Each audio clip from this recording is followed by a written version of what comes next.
Hello दोस्तों, MPPSC Hindi के YouTube channel पर आपका स्वागत है। तो आज हम लोग देखेंगे जीवों से श्वसन, है ना, जो एमपीपीएससी बायोलॉजी का यूनिट 3 का है ना, पेपर 3 का पेपर जो है तो देखेंगे। तो जीवों से श्वसन, तो जो पुरानी क्लासेस हो चुकी हैं वो नेक्स्ट क्लासेस है ना। तो जीवों श्वसन देखेंगे। ऊर्जा निर्माण की प्रक्रिया हेतु ऑक्सीजन की उपस्थिति एवं अनुपस्थिति में ग्लूकोज का दहन एवं ऊर्जा विमुक्ति की प्रक्रिया जो होती है श्वसन कहलाती है। भोज्य पदार्थों के ऑक्सीकरण की प्रक्रिया कहलाती है श्वसन कहलाती है।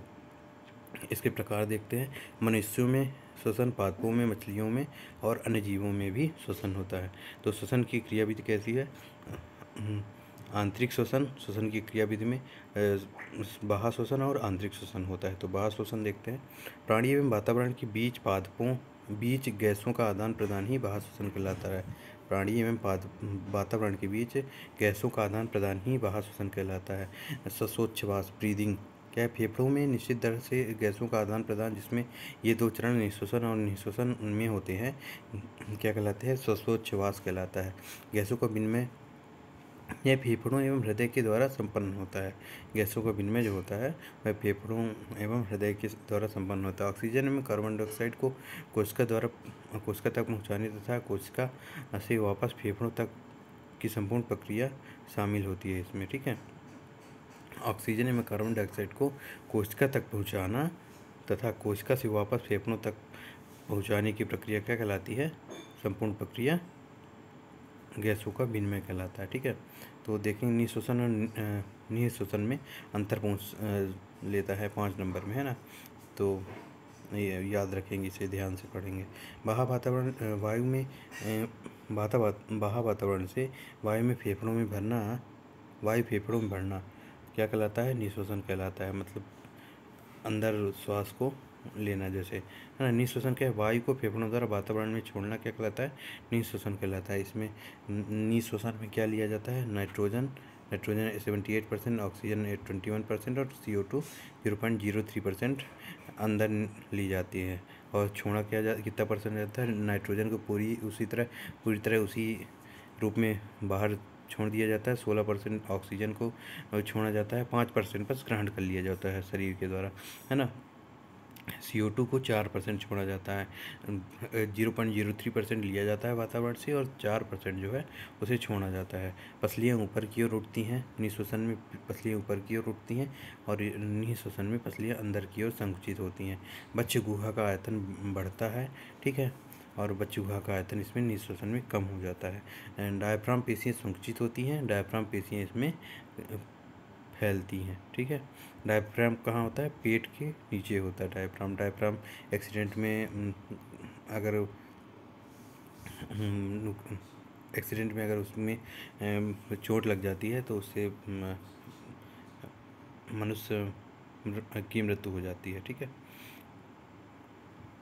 आंतरिक श्वसन देखते हैं। शरीर के अंदर रक्त एवं कोशिकाओं के अंदर होने वाला श्वसन इसे कोशिकीय श्वसन भी कहा जाता है, ठीक है। क्रियाविधि इसकी देखते हैं। अनॉक्सिक श्वसन और ऑक्सिक श्वसन, ये भी 5 नंबर में पूछा जा सकता है, तो इसे अच्छे से समझें और याद रखें, ठीक है ना। पूछा भी जा चुका है ऑक्सिक श्वसन और अनॉक्सिक श्वसन में अंतर। इसे ग्लाइकोलिसिस, प्रीवियस ईयर पेपर में, इसे ग्लाइकोलिसिस प्रोसेस कहते हैं। इसे क्रेब्स चक्र प्रक्रिया कहते हैं। इसकी खोज किसने की थी? एम्बेडेन, मेयरहॉफ, पार्सन। फलतः EMP प्रोसेस भी कहते हैं इसे। इसकी खोज किसने की थी? हेंस क्रेब्स ने की थी 1940 में। अनॉक्सिक की प्रक्रिया माइटोकॉन्ड्रिया के बाहर संपन्न होती है और यह प्रक्रिया कहाँ संपन्न होती है? ग्लाइकोलिसिस प्रोसेस के बाद माइटोकॉन्ड्रिया में संपन्न होती है, ठीक है। O2 के अभाव में संपन्न होता है और यह O2 की उपस्थिति में संपन्न होता है, ठीक है। इसलिए इसे ऑक्सीजन श्वसन कहते हैं। ऑक्सीजन की उपस्थिति में संपन्न होता है इसलिए। क्रियाविधि क्या है इसमें? 1 ग्लूकोज, 2 पायरुविक अम्ल एवं 2 ATP ऊर्जा के रूप में विघटित होता है। 1 ग्लूकोज, ठीक है ना। 2 पायरुविक अम्ल के विघटन से ऑक्सीकरण प्रक्रिया होती है ऑक्सीजन में, ठीक है। 18 ATP और 18 ATP ये। 1 ग्लूकोज 2 पायरुविक 1 ग्लूकोज 2 पायरुविक और 2 ATP ऊर्जा के उत्सर्जन से उत्सर्जन होता है इसमें, ठीक है ना, अनऑक्सीशोषण में, ठीक है। तो यह 2 पायरुविक अम्ल क्रेब्स चक्र प्रक्रिया के लिए माइटोकॉन्ड्रिया में चला जाता है, अतः इस प्रक्रिया में 2 ATP ऊर्जा ही प्राप्त होती है। अतः ग्लूकोज के अणु के विघटन से कुल 36 + 2 38 ATP ऊर्जा मुक्त होती है, और इसमें 36 ATP ऊर्जा विमुक्त होती है। क्रेब्स चक्र में एक ग्लूकोज के अणु के विघटित होने पर 36 ATP ऊर्जा विमुक्त होती है।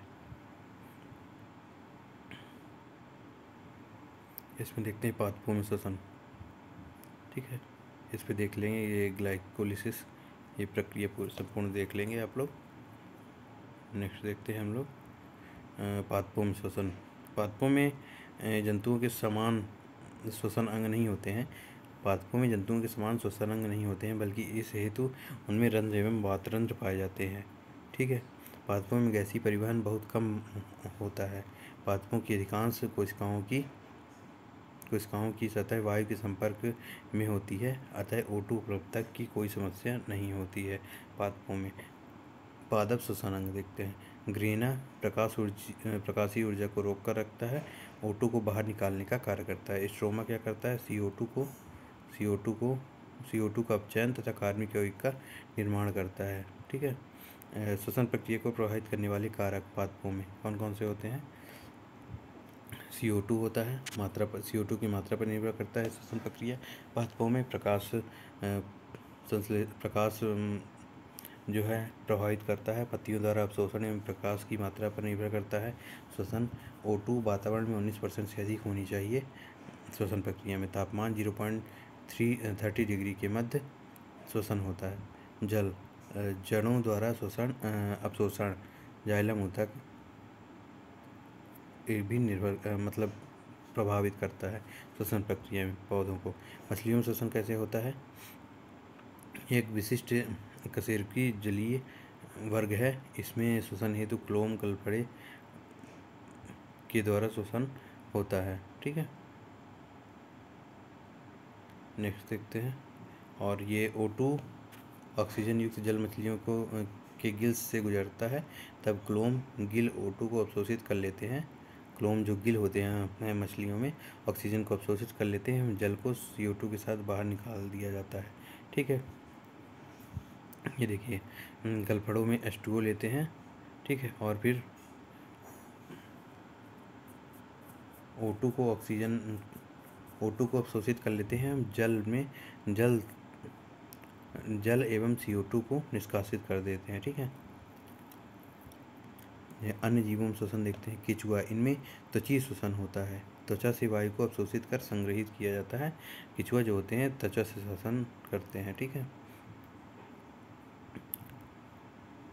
तो नेक्स्ट टॉपिक पशुओं एवं पौधों में परिसंचरण तंत्र नेक्स्ट वीडियो पे देखेंगे। Thank you. चैनल को लाइक शेयर एंड सब्सक्राइब करें।